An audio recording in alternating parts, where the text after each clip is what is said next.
So what's up sa inyo mga chong? So for today's vlog, oh my god, for today's vlogger.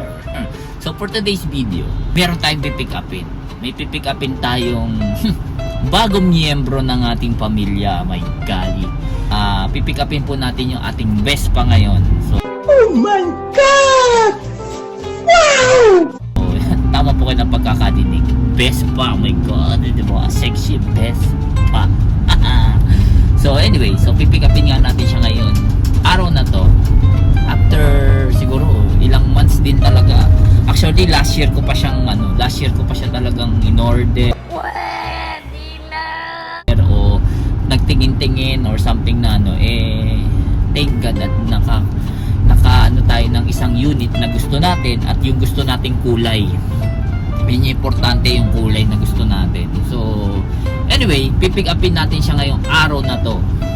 Pero syempre, meron din tayong bad news. So yung bad news natin, kilala niyo si Rick, yung ating ADB 150. So kailangan na natin din siyang i-let go.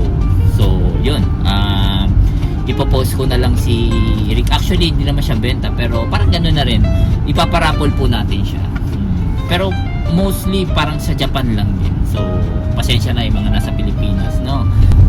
So yun, sobrang hirap kasing humanap ng dito ng dealer. So kung may mahanap ka man dealer dito, either wala yung gusto mong kulay or something na limited lang yung stocks nila. So talaga naghanap ako sa Tokyo, naghanap ako sa bandang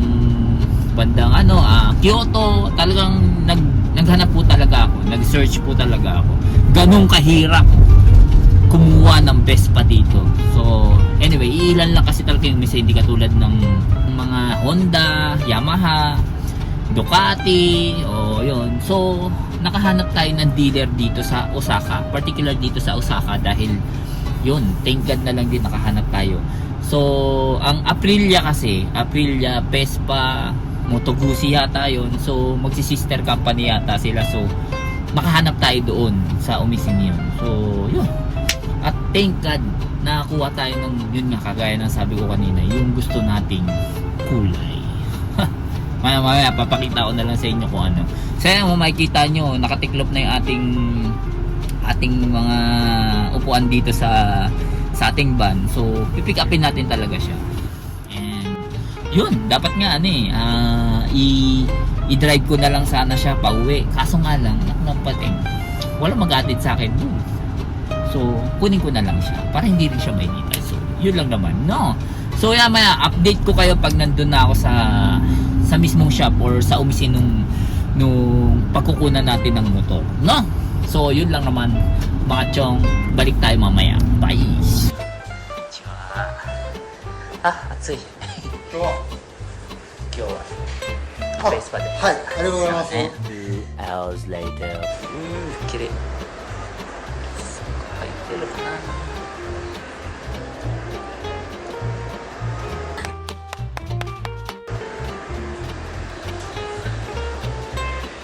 Ya udah siya. Buka na natin siya. Sige. これ入ろうか。Ito na tayo. Kaya naman tayo. Papaliwanag niya lang yung mga kailangan paliwanag. Tanong best pa natin. Oh my God.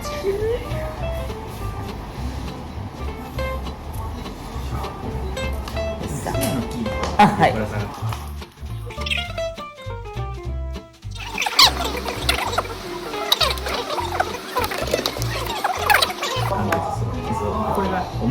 Ah, わかりました。はい。最後はこっちで。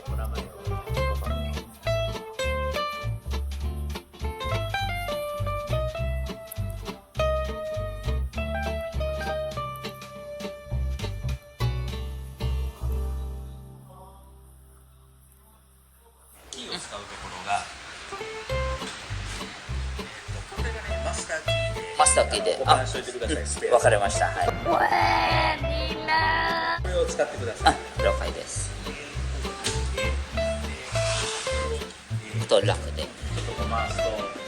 Few moments later. So, yun na nga mga chong at yun na tayo sa bahay. Siyempre, guys! Ibababa na natin siya. So, yun. Ay, ganda niya. Promise. O, diba? Napaka-beauty ng cutie-cutie natin. So, yan ang ating motor. Isip pa tayo ng ano natin, ng medyo ipapangalan sa kanya. No? Yung medyo ano naman. So yan, kung mapapansin nyo, wala na dito si Rick, yung ADB natin. So, siya na yung pumalit. Oh my God. Ang pogi. Oh my God. So, abangan nyo. Papalitan na natin to. Gusto ko kasi i-block yan lahat. Block to. Block to. Ito, siguro, i-retain lang natin yan. Pero, bablockin natin lahat yan. Ayan, block. Lahat ng chrome na nakikita nyo, bablock natin yan. So, yun na nga mga chong. No? Pagpasensya niya, i-voice over ko na lang. Naknabating. May wari yung ating audio kanina. Anyway, yan. Kung mapapansin nyo, nakuha na nga natin ang ating Vespa. Napakaganda niya. Oh my God. So, wala pa akong binabago dyan. Lahat yan stock. So, ang unang gagawin natin dyan, unang project natin, nakikita nyo lahat ng yan, Chrome delete. Yan, iano natin lahat ng chrome, iitimin natin. Isa rin sa nagustuhan ko dito, etong gulong niya, my God, parang Ducati lang. So, yan, at makikita nyo yung shock niya. So, parang single, lang siya. Basta yun, single lang yung niya, hindi yung typical na makikita nyo. Parang yun yung pinaka-highlights ng Vespa kasi. So, yan, nagtuturo pa tayo dyan. At babalitan din natin, bala ko rin palitan kasi yung caliper niyan na Brembo. Pagka nagkaroon na tayo ng medyo maganda-gandang budget. So yan, makikita nyo. Yan, isa rin yan sa i-team natin. Lahat na nakikita nyong chrome sa motor, gagawin nating itim yan. Bali, i-update ko naman kayo about dyan So, hanggang dito na lang ating vlog. Bye!